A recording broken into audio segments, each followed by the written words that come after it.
Podcast with Todd Angilly, who is not here today. He had some car troubles, but in his place we have Mr. D. Mr. D, welcome. Thank you. Welcome, Mr. D. Thank you. We met Mr. D through Big Stage Karaoke. Yeah, he's a fan favorite. The greatest karaoke in the world. Yeah, one of our most patriotic singers besides Todd. Yep. So welcome. Appreciate it. So Mr. D, we've had you here today to talk about a nonprofit that you work for, that you've worked for some time now. Yep. What's that called? It's called the Pease Greeters. Pease Greeters. And what do the Pease Greeters do? And where are they out of? Well, we're in Pease International Airport, located in Portsmouth, New Hampshire. Right now we meet and greet wherever they're coming from. And also we run an extensive care package program. So they're able to request special packages from them. Like from when they get off the plane, that they haven't been able to get something for a while. And if they're going somewhere, heading over, there's certain things that they can contact us once they get their address. So we give them a little card. It's all the information about the care package. And right now we've almost 50 tons of product we've shipped between Iraq, Afghanistan, and other conflicts throughout the world that we had throughout the years. So nice. I've been with them. This will be March 7th will be my 19th year with them. So I'm hoping to make this 25th anyway. So 6 more after this March 7th would be nice, God willing. So with a name like Pease Greeters, do you greet them when they get off the plane? Yep. We stand right there waiting for them to come down, and we get the schedule. It's like 5 of us now. They get the schedule before the flight comes. Used to be everybody had the flight schedule, and that was I didn't particularly care for that. But it wasn't my call. So when we first started, it was really, really different. There was no airplane service at Pease. There was no, right now we got Legion, we got Breeze. None of that was there. Okay. So these are like civilian companies, and they do military transport. Alice Airlines, Sun Country, Miami Air. Those are some of the ones that we had come in. So, but so at that time they had no commercial airlines at the airport. So we had the one in the airport. We could do anything we wanted, just do it. And they let us. I mean, Bill Hopper was the manager, was a Marine, and loved the Marines, loved the service, very dedicated. So anything especially with the Marine Corps, was in there from the 394 Seacoast Division. He just wrapped sounds on. Tell me what you want to do. Just go through me first, and we'll do it. And we did. So was this always the goal, the outset to do this, or is this something that you were at Pease and you decided, hey, this is something we should do for every troop? What happened? How it started? All of a sudden, 135 Marines showed up one morning on a Miami airplane, and they were going to be there for 3 hours. And Bill Hopper said, no one's coming. Marines aren't coming to my airport without being fed, getting coffee, because they had nothing. They had no idea they were coming. So he grabbed the maintenance crew. He said, go buy everything. Get me coffee from Dunkin' Donuts, whoever you get coffee from, get donuts, whoever you have to, bring it all back. And we're going to set up tables. They set up a couple of tables, and they fed them. The Marines were all excited, so they fed them all this stuff here. So after that was over, he called it, they have flights. Some places are called camouflage flights. You just don't see them. They're there. All of a sudden they pop up. And that's what this was. So like a UFO. Yeah. They just, security reasons, they just keep it quiet. So he called the DOD the next day. He said, you're going to surprise us with more flights. This was excellent. Enjoyed it. But, like to have a little heads up or something like that. He said, we're putting together a schedule now, and hopefully within the next couple of weeks, we'll be able to send it out to you. I'll let you know what's going on. But you're definitely in our flight. And this starts the nonprofit. So you had this experience with the Marines. They're coming in. The manager, was the manager ex-military as well? Oh, he was a Marine. Okay. Yeah. And what's his name again? His is Bill Hopper. Bill Hopper. And then they called the Marines Seacoast Division, and that's when it just took over. When they get the green light that we're going to have, there was like 10 planes coming in. They just came out of the woodworks, Marines. In fact, when I came to join the Pease Greeters, I was Army. Marines they wanted to keep this Marines. So I was like, kept on pushing. It was kind of funny. They had some Navy guys in there, which was the Marines are part of the Navy, but it was tough to get started there. So the nonprofit comes along because you get more and more people coming. You can't obviously out of pocket pay for all the. We were paying for it. I wasn't there at that time. The guys actually paid out of their pocket at that time. Wow. It's got $120 worth of coffee. Yeah. $100 worth of. But this is what spawns the nonprofit. Then we started the nonprofit. We realized that we really needed. I think that's almost a year later. They started the 501c3. Yeah. And it takes a while to get approved and everything else. You got to do an action plan, what you're going to do, and how you're going to do it, and so it gets approved. So it takes a while. it might have been almost 2 years before they actually got the approval to be a 501c. So once you get your number and everything, it's pretty cool. That opens up a whole new avenue for getting revenue and money poured in. Money just poured in from everybody. Once they knew that, a lot of people who their grandfather might have been in the service and he's passed on, but still in his memory, his $500, his $100. So it's really kept us going for quite a while. So it's a great idea. I mean, it's an amazing idea. Now, has this spawned any other airports to do the same sort of thing? Up in Bangor, they were doing it before us. They had a whole program up there because Sanagate was to a lot of international airports up there, and our flights rather. And they just they got a pretty good group up there. So now, Mr. D, you're a singer. So do you sing to these guys when they come back too? Or? Yeah. We had a group of 5 ladies. This was kind of cool. We'd have people like Todd would pop up. One guy was trying to do the set of world records for most places and most times sung the national anthem. Nice. And he was there. He was like 150 get done, and he came and he sang for us. He did a nice job. I can't remember his name, but and then I'm gonna have to try to find him. He was just all over. Todd seems to remember who he was. He couldn't remember his name, but he remember hearing the guy was trying to. Todd is in that circle. Yeah, Guinness World Record he was trying to break. So I don't know what the record was, but he was at like a 150 at that time. So. Tim, we got to get some footage of Mr. D and play it. Yeah, we'll do it a little bit later on. Yeah, he definitely gets a crowd going. Yeah, and it's all ages, Mr. D. I've never seen it. Any singer be able to just come in and crush whoever's here. You just come in and they just take to you. And you're a great singer. Yeah, you're a great singer too. I just absolutely, I love this place. You guys do. I'll tell you. You guys always wonder if you're not the best in the world. I'm an international karaoke singer. Yeah, I've been recruited all over the place, probably about 60 different places. Nothing compares to what we do here. The crowd is phenomenal. The kids are phenomenal, and I'm surprised. I'm always surprised. Not always, but pretty much who gets up, who comes up to the gates here, and I think all of a sudden the see these people that you think would have sat back, and the youngers come up, and they're the ones that get up there. They're a little bit older, and we've tried for many years. We've trained our crowd for many years that if somebody's coming up and trying, you treat them as if they're a star. Yeah. So and your spot's going to be next, so you're going to clap for as hard for that person. Yeah. You want to clap for it yourself. Yeah. And it's infectious. It just makes it a nice. Makes it for a nice great venue. Yeah, good. With the talent of Tim over here with the sound, he's unbelievable. And you with all the everything else, making it just a video, bringing the video and all that stuff, bringing it all together. But and picture taking, I got to mention that too. But you gotta have memories. So you do a good package. Thank you. And then you get this great venue, good size room and everything, and fit 500 people in here. That's a good big house. Big house. Exactly. So yeah, I really enjoy it. Well, we're definitely going to roll some footage now about with you singing. So. Oh, yes. Yeah, we to go back to the singing. We always sang the national anthem. So when the Marines came in, they put a whole program. It's about this thick, and the program was they come down with big signs made. The soldiers would come through down this ramp, and it was called the Heroes Walk. We had a big huge sign that said Heroes Walk, and on each side coming down was every single flight that ever came in. We lined it all up, and we had a photographer, Fred Schottler, who came and did over 1 million something pictures that he had taken, but every single flight that came through went up on the wall. So as you went down, you notice that like boom, boom, boom, he's stopping, look, he's, oh yeah, I know that one, the other guys would stop and stuff like that.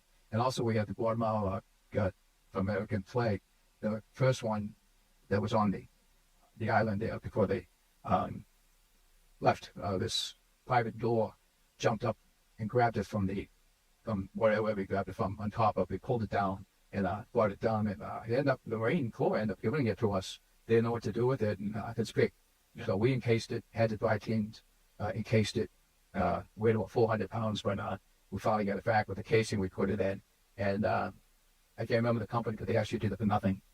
We paid for the dry cleaning and stuff like that, but we hung it up in the rafters as you're coming down. But so when they walked in, they saw this big sign saying Heroes Walk, all the pictures on the sides over here on each side. And if we were still doing that, we'd have almost 2,700 pictures on the wall. We probably had like 2,000 before we had to stop doing what we were doing. And so that was really cool. It was emotional. Guys would be coming down, where they're coming, and then they're leaving. They're going back out and they're seeing. It's got to be emotional. You come back to the United States, you haven't been in your home country. Yeah. You're wondering, you've been away for so long, you're away from your family, and you come back to a hero's welcome. What more, what more could you ask for? Yeah, I never missed a flight. I did 2,000 flights, other than when I was in Aruba or on vacation or something like that. But I did almost 2,000 flights when I said my legs just gave out. It's just I couldn't run around. I like to be in charge, and that's what I was. I have a voice that projects pretty well, and it was good.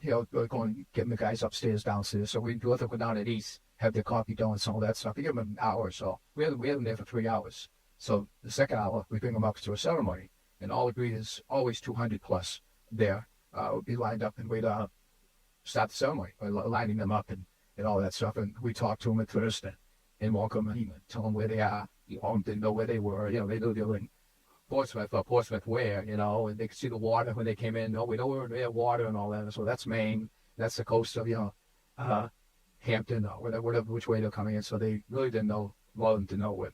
But they know they're coming back to America. Yeah. They get a bunch of Americans that want to show their patriotism. And it's a live free or die state. Yes. And that's love that motto. So they did too. A lot of them knew the motto right away. We say, do you know what our motto is? And live free or die. It's one of the more popular ones. Yeah, it's much better than Vacation Land. Oh yeah. So Mr. D, we haven't talked about you too much. Now you're a veteran. Yep. Well, thank you for your service. Thank you. Tell us a little bit of service. Tell us a little bit about your about your service and how did you first want to join the military? I got drafted. Okay. Yeah, I would have signed up. So Vietnam. No, I just got drafted and I ended up global basic training and AIT training. And what was the draft for? Just doing the that's how we draft everybody. General draft. Yeah. Okay. With no location to where you're going to be part of the service for 3 years. So when you were drafted, what were you doing at the time? My father owned a restaurant.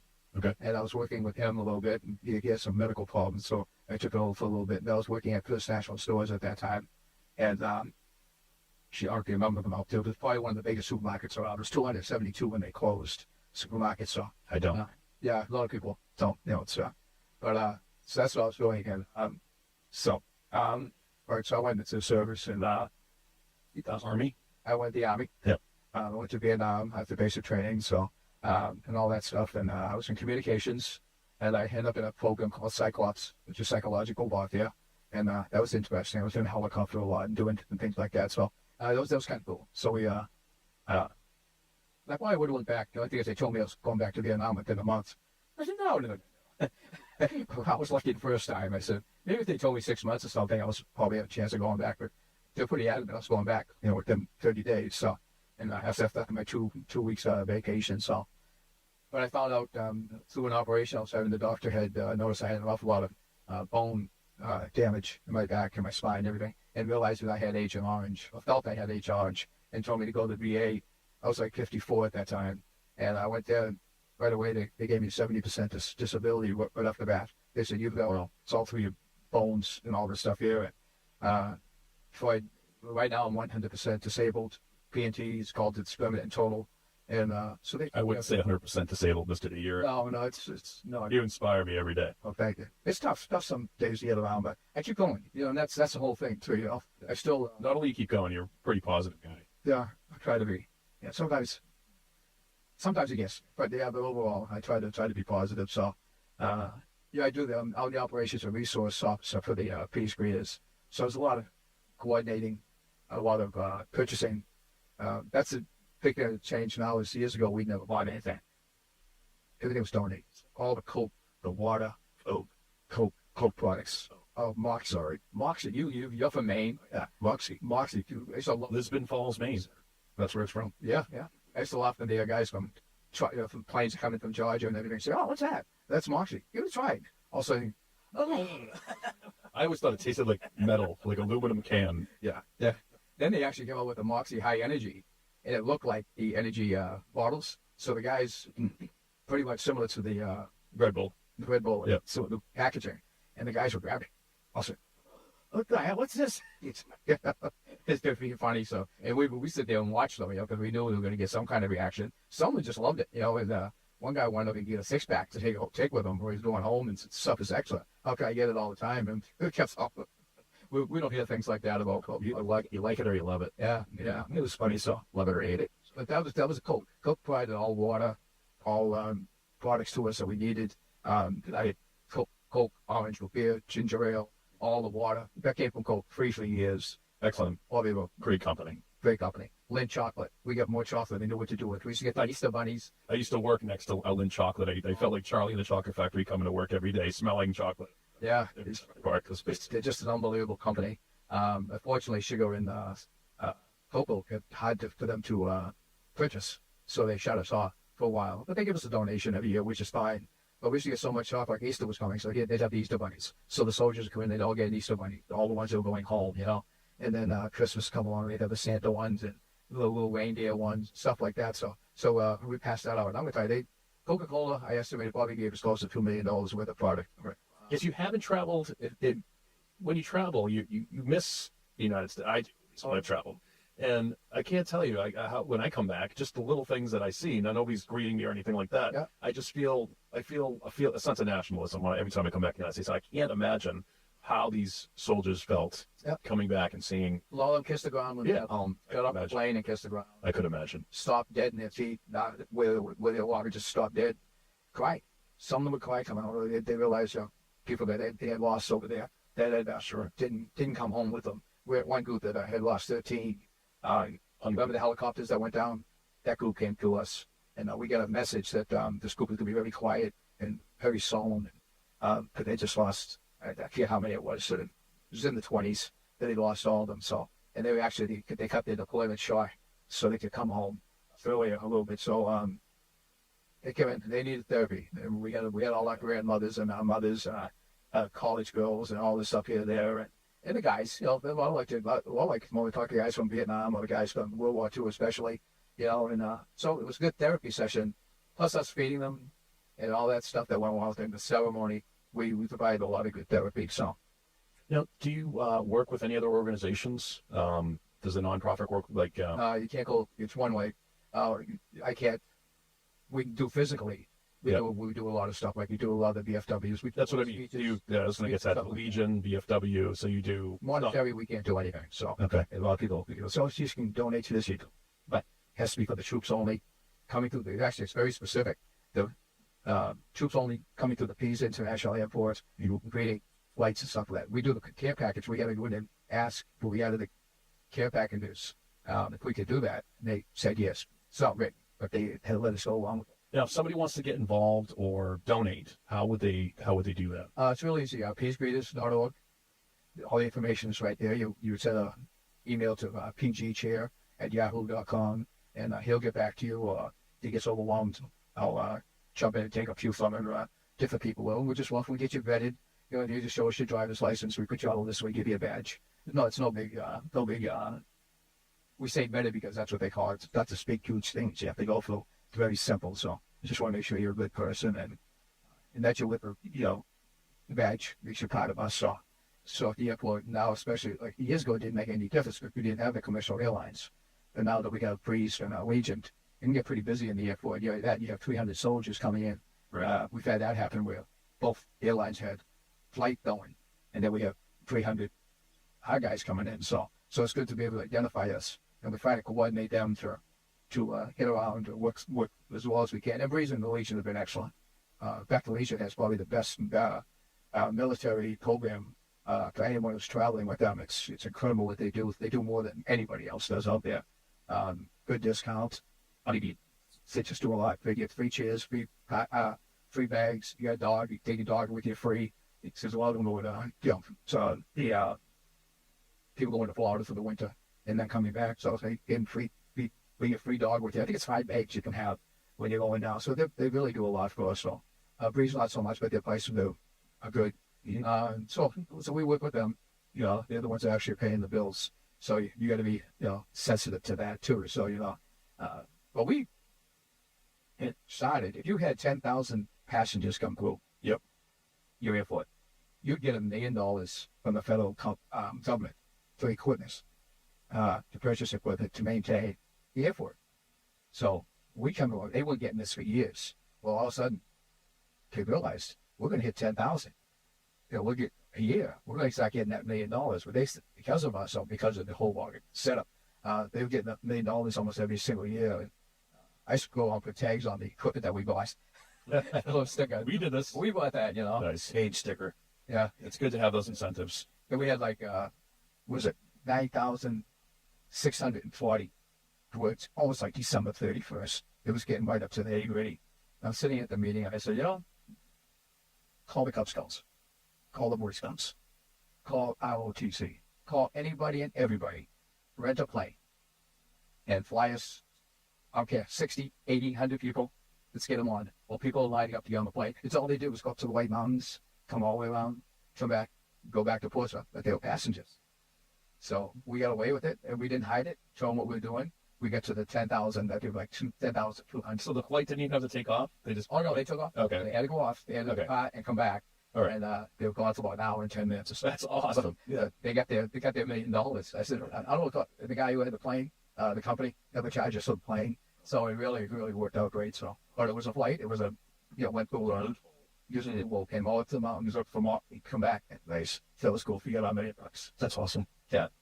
So when we first started, it was different. As I mentioned, they came down and then we take them up an hour after they've had their food, everything. We talked to them. And at that time, we hand them phones because we didn't have any kind of phone service at the airport for them to use other than a payphone. And so I give it to Tim. Well, I wouldn't remember him. I remember his face or something. Something, hey, someone got my phone? So we got the yellow stick-on things, what's your name? Tim Parker. Okay. I'm going to be yelling out your name, for my phone. So, right. And at that time, we didn't have the... So they're grabbing the phones, calling their families, their loved ones. I had a $63 bill, because at that time, we didn't have the unlimited. Right. So we'd pray they come in the afternoon before 7 o'clock at night. It was free after 7. After 7 was free, so it was kind of funny. So one guy from the like 658, I said, here's your phone. I said, no, you got to wait 3 minutes. I said, well, it's free after 3 minutes. He goes, I got you. So one guy, I didn't know what he called England. Cost $63 1 month. Another time, it was usually $50. So we had this guy, it was called Ring. And he came down just to see the flights. And he's looking on, he goes, what? How come did you see someone on your cell phone? I said, yeah. I said, we don't have a phone here, phone system here. And he says, really? What's this room used for? Nothing. He goes, I don't know what I'm going to do, but it's going to be big. I said, okay. So Al Western's in charge of the maintenance and all that stuff. So about 2-3 days later, he called him. So he goes, come on, you might get down and look at the spot down there and call that Mr. D guy. Have him come down too. So I came down. He says, yeah. He said, I'm going to put 20 phones here. They will never have to pay for a phone. They can call anywhere in the world. We call that Melinda's phone because this woman, her husband, just came on the plane. He was trying to get her, and he was into Afghanistan. He was second tour, and he just wanted to, touch base with her and say, hey, honey, I love you, or whatever. And she just missed a phone call. So he was there. He goes, what's going on? So someone's wife just called. Her name is Melinda. So we called her Melinda's phone. So we knew what it was. So soldiers never knew, but that was cool. It's unreal, these small little things, how they touch these people in such big ways. Yeah, that was a huge one. Keurig Coffee, I mentioned people. Keurig Coffee probably gave us $2 million worth of product. We never bought K-Cups. We never bought the machines. In fact, I've got two machines that have done well over 1 million cups of coffee. I mean, these are commercial machines. It even flips, it takes the cup off. Yeah, it takes away, like, you don't have to go in. You write a cup each time. It takes 50 cups. And plus this, that company, when they came in, it's a funny story. We had this Air Force guy. We had the Marines were in there, very seldom a day together, but this particular group it was like 15 Marines. And there was this one big, huge guy, huge. And he comes over, he's a Marine. And he's looking at the Keurig machine. He never used one, never saw one. So the Air Force guy looks at him and says, you want me to show you how to use that? And I was all ready to do it, but he jumped in. He goes, yeah. I use these things, Yeah. It's okay. I'll show you. He goes, what kind of coffee do you want?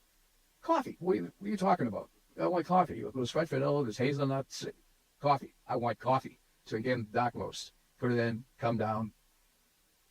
That's pretty cool. I like that. Thank you for showing me that. And he got the cream, he got the sugar and everything. He turns around to the Air Force guy. And the Air Force guy was probably like 5'6", 5'7". This guy was massively big. You know the difference between the Marines and the Air Force? Oh. The guy goes, no. He was really intimidated. He goes, the Marines get sterno. The Air Force gets microwaves. he walked away. And the Air Force guy goes, yeah, you're right. You know what he was saying? We get sterno. That's all he said here. We get sterno. You get microwaves. They're always the first in. Yeah. So you got to act rough. Spotting so. That was a pretty good story. Nice. But a lot of great stories. You know, you don't mind a couple stories? Go for it. We had this girl standing next to me one night, and she says, she was my brother's gone over twice. He's gone to Iraq. I said, that's good luck to him. Book yesterday, the first time.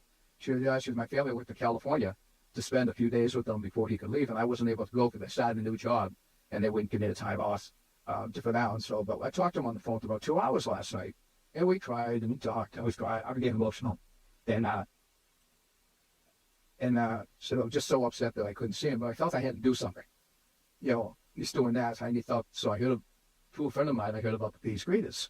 And I was going to come Thursday night. But the first time my company ever called mandatory overtime was that Thursday night. So I couldn't come to the flight. So I called my girl, I told her what happened. And she says, well, there's another one Friday night. Do you want to come to the one Friday? Definitely, I'll be there. So we're standing there in the profit room. I walked away. All of a sudden, I heard this ungodly scream. Look up. I can't. Oh. Give me a second. Yeah. Her brother.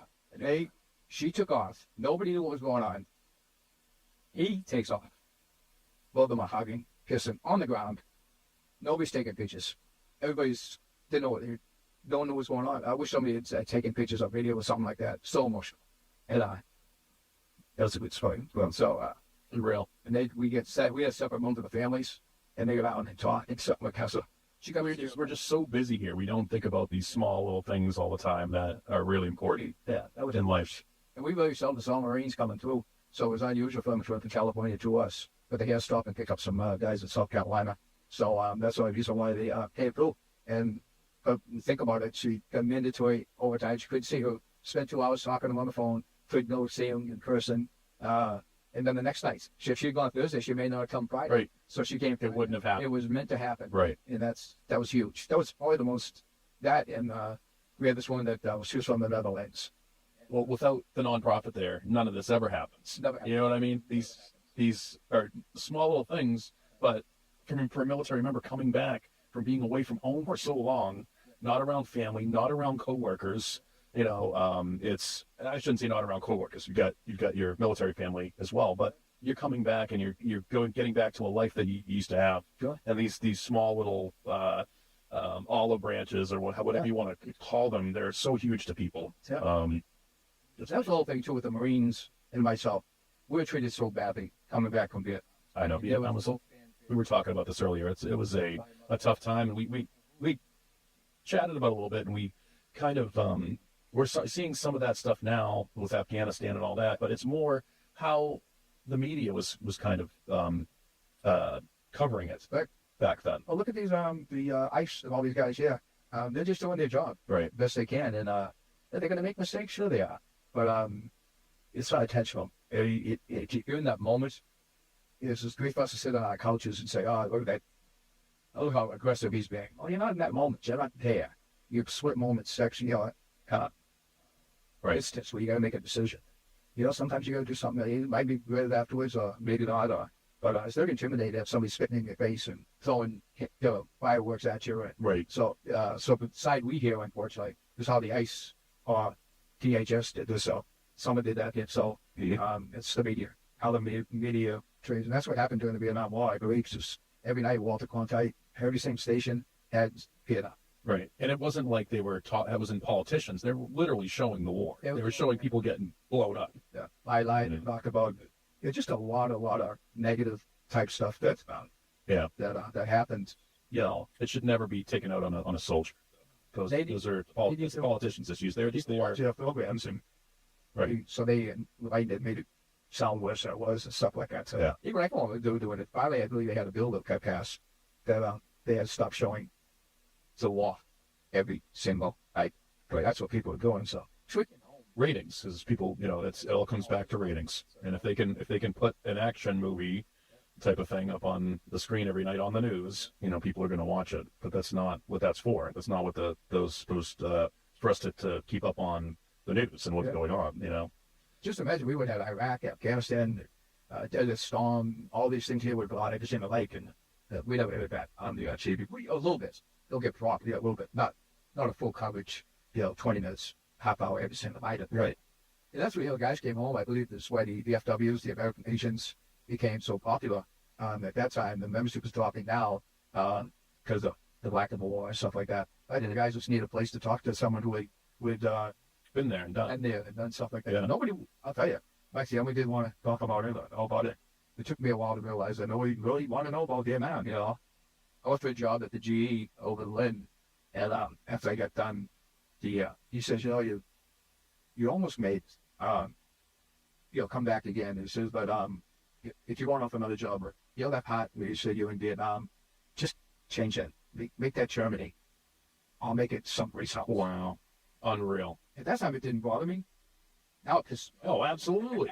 Absolutely. That I had that. Something happened between World War II and the rest of the wars, where the nationalism, the patriotism kind of got a little bit rocky for some people. You're a soldier. You're out there. You're asked to do something. Your country is asking you to do this, and you just have to have all the utmost respect for those people. Like, I never wear this hat. And I think, well, this probably took me 15 years before I either let the melons in Vietnam. Something like that. But, you're a part of it. You're what, it should be a proud moment for you. And I'm glad that you're displaying that you're part of it. And because it should not be, we need to go back and make sure that does not happen again. If we ask our people to defend us and stand up for, our way of life, right. There should be no shame in that. So the Peace Keepers, the big thing was that no soldier would ever come home without a handshake, a flat. At the very least. That was because of Vietnam. All these guys, was it? Remember how we were treated? Nobody will ever be treated like that as long as straight with freedom. Lights here. And they never did. Love, honor, and respect is our motto. And that's all we ever show to your soldiers with love, honor, and respect. And I love this organization. I can tell you, I can stick a lot to and talk about it. So, but I like. Well, Mr. D, we're definitely going to have you on again. Well, Mr. D, I really appreciate you coming and sharing these stories with us today. Appreciate your service, and you're just generally an amazing guy. And we look forward to have come out to Big Stage Karaoke and continue to spread patriotism with your singing. It's great. God bless you so much. God bless the USA, without a doubt. All right, Tim, that was amazing. Mr. D, he just left.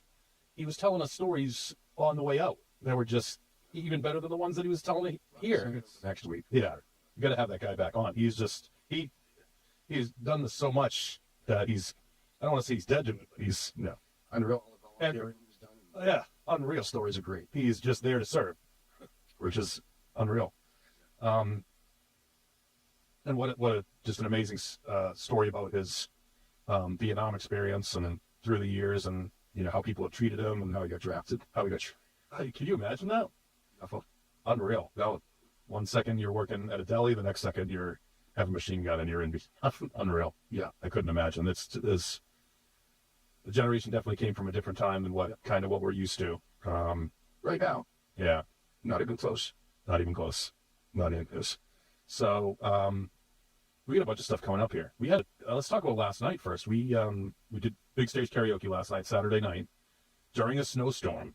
We were expecting, I don't know what we were expecting, because we've been in the situation before, but you got to doubt a little bit. It was snowy and it was icy.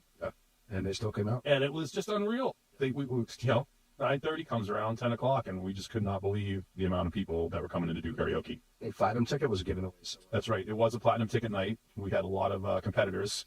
So Veronica won. Platinum ticket. She won the competition last year for the winter competition. She won. She was Chanel West Coast guest host for the June championship. So she's got her hat in the ring again this year, and she's amazing. Last stage, she's go a long way. Her stage presence, her interaction with the audience. I mean, she's up on the railing, giving high-fiving everybody in the audience. Yeah, she's a superstar. Smooth. Yeah. She's definitely got a little bit of training on her. And it's just the runs are her most impressive, unreal thing. Absolutely. Yeah. So we had some other good competitors last night. we definitely encourage them to come back, and all the golden ticket winners try again, without a doubt. We gave a couple golden tickets away last night too. There was some interesting people, some new people, on board. Yeah. So that's encouraging. And we've got over the next couple weeks, we've got pond hockey. So the 30th through the 1st, and we're doing a platinum ticket on the day. And we've got Todd Angilly is going to be coming out. Todd couldn't make it today. He was on had some issues, automotive issues. Gonna figure out what type of car he's got. I'm probably gonna buy a new car soon at some point. Make sure I don't get the one that he has. Right. Just kidding, Todd. So yeah, he's going to live in-person performance by Todd Angilly. Yes. Yep. It should be unreal. It should be unreal. Yeah. It's already crazy, but it's going to be even crazier. Yeah, because he's coming. Yeah. As a guest. And he's been waiting for it too. He can't wait.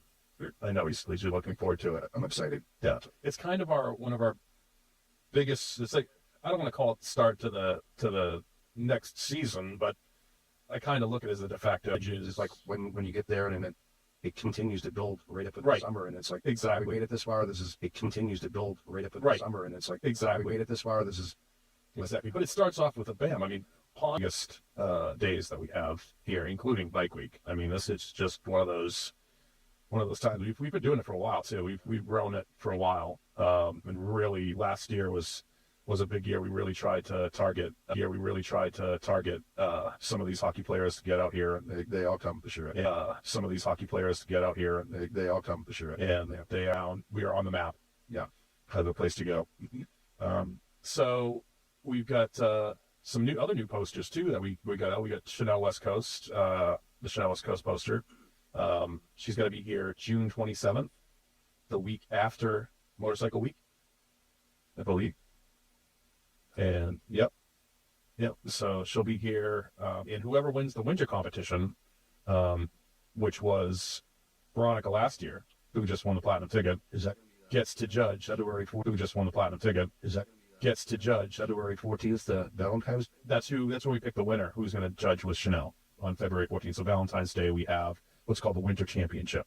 Oh, yeah.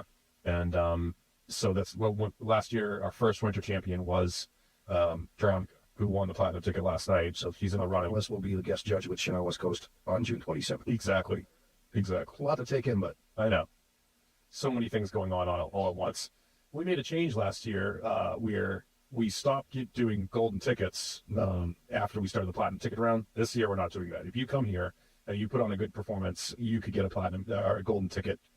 It gets you into the next competition, so you wouldn't be, if you came and got a gold ticket now, you're in the Chanel. It's for the Chanel competition. Yeah.